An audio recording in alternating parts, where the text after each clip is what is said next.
We are your home theater and AV questions answered. This is AVRant. Want your home theater or AV question answered by Tom and Rob? Send it to question@avrant.com. Welcome to AVRant. I'm Tom Andry, and I'm here with Rob H.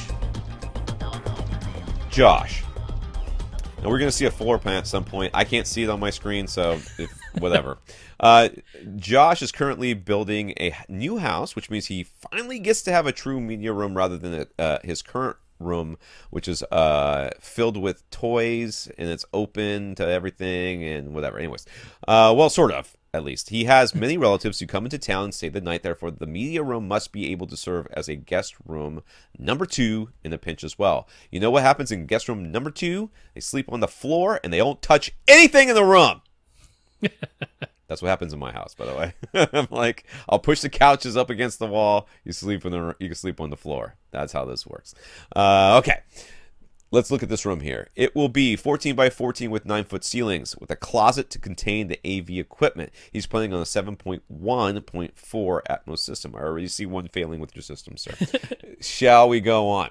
Yeah, so those are approximate, by the way. It's not perfectly square. So one is like 14 feet 4 inches. The other one's like 14 feet 7 inches in the plan, but pretty close to square inside of that room.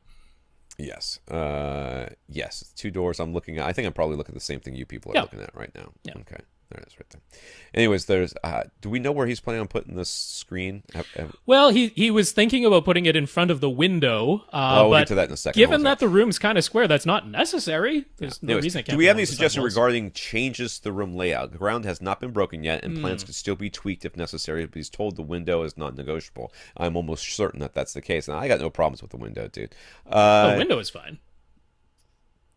I mean, if you could get away from it being almost a square. Yeah, that's my biggest problem is it's a 14 by 14. I was like, when I read that, I was like, oh, please, God, let it not be 7 feet tall. Because it would just be multiples of 7 everywhere. And it just, the room acoustics would have been The 9-foot ceilings are nice, but yeah, yes. I don't know. I mean, we're talking about moving an exterior wall in this case, though, which is not a trivial thing when you're talking about building a house. You know.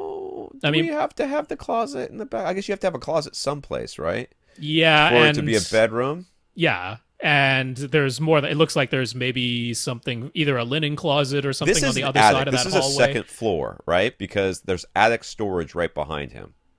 Oh, that could be, yeah. So why can we extend a little bit? Extend a little bit into that attic storage? Yeah. I mean, every foot counts in this case as far as acoustically speaking. Yeah, I mean, it does almost look as though he's got some kind of chase on the other side of where the closet is that almost looks like unusable attic space. But then again, maybe that's a pitched roof, because I don't know what the roof line looks on this thing. So sometimes that's the result of a pitched roof. But yeah, if there's some way to extend one dimension of this room by even a foot, just to get it away from being a square, that would be awesome. But if it's not, that's okay. We can still work with it. We can still work with it. Yeah. All right. Now, and the window doesn't bother me at all. I've got 2 windows in my room, and you throw some blackout curtains on them, and blackout curtains over them. That's big deal. Yeah. It is totally fine. So, he asked, should he put a false wall made of acoustically transparent material on the window side with the front speakers and sub behind it in order to cover the window? No, that's way too much. That's a whole lot of work for, and plus there's going to be a window back there, and acoustically transparent is also light transparent, so you don't want light coming in. I mean, you'd have to put blackout curtains behind there anyways. Yeah. So why go through the wall thing? Yeah, no, and a false wall in this room, that doesn't make any sense. That doesn't make any sense. If it were me, and if I really want to use that wall, which he may want to do, if you want to use that wall, you get a normal silver ticket screen or one of these other ones that is not acoustically transparent. You put it right over the window, and it'll block it completely out. And it might look a little strange from outside. No, you put blinds, whatever blinds in there, and you close the blinds, and that's it. I'm thinking the screen could just go on one of the side walls. Well, it depends on which. If he does, let's pretend for a second that he does extend that into that attic space. So then the long dimension would be towards the window, right? That's true. I mean, that doesn't really matter. I mean, acoustically, we're worried about the room not being a square, but it doesn't matter if your room is wider than it is long. That's still okay. But he may. I mean, it makes it easier to put surround back speakers and other things. I think. I guess so. I like to have the dimensions, the long dimension, be the way I'm facing. Yeah. Either way, false wall doesn't make sense. So false wall is a lot of work for, I don't think, any benefit. So should he attempt a projector and motorized screen, or should he just get a big TV with in walls for the front three? Why do you got to go with in walls for the front three speakers? I'm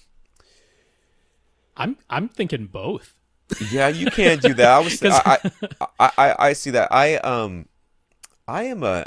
In this case, I think it makes more sense, and I think if you're going with this idea that you're trying to make this a room that people can walk into and not feel weird in, I like the idea of having a cabinet, and because I know you've got the closet in the back, you're gonna put all my AV gear in there because it's gonna be cool and everything. I don't even think you need to do that. Why don't you just get a nice thin Sanus or something like that, a nice looking cabinet for up front. Everything's right there. You put a TV on top of it, like a normal size TV. You get a couch, like whatever, kind of couch. You're probably going to end up with some sort of pull-out couch because people are going to be sleeping in there. It's just going to stink, but it is what it is. And then you put your TV on top of there, so you got your normal TV for whatever, and then you have your roll down screen that can go in front of it. Yeah, because I was actually I'm assuming he's only going to have one row of seats in here. It'd be awfully difficult to put two rows of seats in a 14-foot room, which means that if you want your CinemaScope movies to be larger and wider than your 16:9 content, it is a bit of a challenge, because if you were to only have one projection screen, now you're having to get into masking, or you'd have to have two projection screens, which could be a solution. But I'm thinking there's the 70-inch Vizio M-Series, which is $1,800, okay? And that gives you Dolby Vision and HDR10 support, too. It's pretty rad what you can get for $1,800. Did you just say rad? Yes, I did. Oh my God, the 80s just threw up all over Absolutely. my podcast. But no, come on. That is pretty darn cool that you can get a 70-inch Dolby Vision and HDR10 supporting Vizio M-Series for $1,800. Now, if that's as much money as you have to spend, there's nothing wrong with living with that for a while, but I think it totally makes sense to sit somewhere from 9 to 10 feet away in this room, because that way you've got, about 4 feet behind you. The 70-inch gives you like a 30-degree field of view, which is perfect for HD TV. Then, if you wanted to have a roll-down screen that comes down from the ceiling, I would say go for either 106 or 110 inches, because that gets you like a 45-degree field of view. Which would be awesome for your movies. So the only problem is he's going to be going from a 4K high, HDR, high dynamic range, all this stuff, to probably a 1080p projector. But I know there'd be a lot if you bigger. can afford it, you could get that Epson, the 5040, which also does HDR. He's buying a house, dude. He can't afford anything. Well, that's that's a $3,000 projector, but I don't know. He didn't give a total budget on this, so yeah. But I'm just going by the whole thing. I like to be able to have 16:9 content be smaller than my CinemaScope content.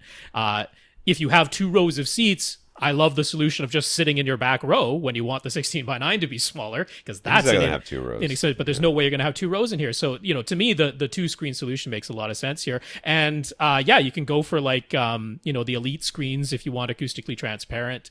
That doesn't have to go crazy in cost. Or if you have the budget, you can go for a Seymour AV, which is, even better. But yeah, to me, that's the solution here. So. I don't know if that's the solution, but it is a solution. Yeah, I mean, you could just want a straight up projection screen, and that would be fine too. Absolutely, yes. And it is what it is. All right.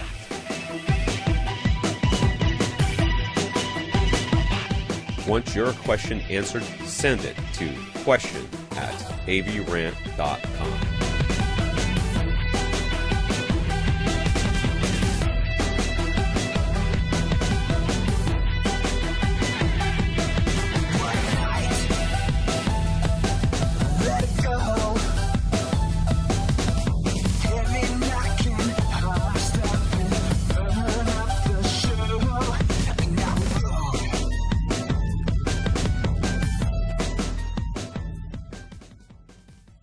This is AVRant.